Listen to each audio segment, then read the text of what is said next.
ஒரு காலத்தில் சென்னையினுடைய நுழைவு வாயிலாக கருதப்பட்ட தாம்பரம் பேருந்து நிலையம் இந்த அரசாங்கத்தால் கண்டுகொள்ளப்படாத ஒரு பேருந்து நிலையமாகவே மாறியிருக்கு. தாம்பரம் ரயில் நிலையத்தையும் பேருந்து நிலையத்தையும் நாள் ஒன்றுக்கு 4 லட்சம் பொதுமக்கள் பயன்படுத்துறாங்கன்னு புள்ளிவிவரம் சொல்லுது. புறநகர் பயணிகள், ரயில் வழித்தடத்தை பயன்படுத்துகிறவர்கள், பேருந்து வழித்தடத்தை பயன்படுத்துகிற 4 லட்சம் பேர் வந்து போகிற தாம்பரம் இன்றைக்கு மக்கள் கூட்ட நெரிசல்ல விழிபிதுங்கி நிற்குது. சரியான சுரங்க வழிப்பாதை இல்லை. அந்த சுரங்க வழிப்பாதையில மக்கள் நெரிசலுக்கு மத்தியில ஏறி இறங்கி வர வேண்டிய ஒரு அவல நிலை, சுத்தமில்லாத சுகாதாரம் இல்லாத ஒரு வழித்தடம். இதை இந்த நகராட்சி மாநகராட்சி நிர்வாகம் கண்டுகொள்ளுதா? இதற்கான வழிமுறைகளை, இதற்கான செயல்பாடுகளை எடுக்க தொடங்கி இருக்கான்னு கேட்டா இல்லை என்பதுதான் பதிலாக இருக்கிறது.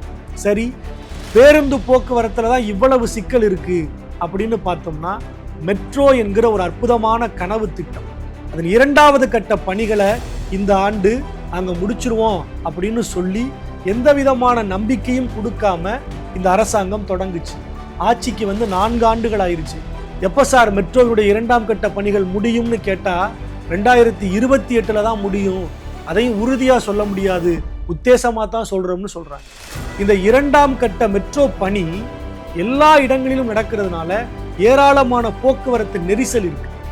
அந்த சுரங்க வழியை அமைக்கிறதுனால, அந்த மேம்பாலங்கள் கற்றதுனால ஏராளமான போக்குவரத்து நெரிசல், பாதையை மாற்றி அனுப்புறது, மக்கள் நீண்ட நேரம் காத்திருக்க வேண்டிய அவலம், தூசி தும்புன்னு சொல்லி நகர் முழுக்க இன்றைக்கு சுகாதாரம் இல்லாத ஒரு போக்குவரத்து தான் இன்னைக்கு இருக்கு.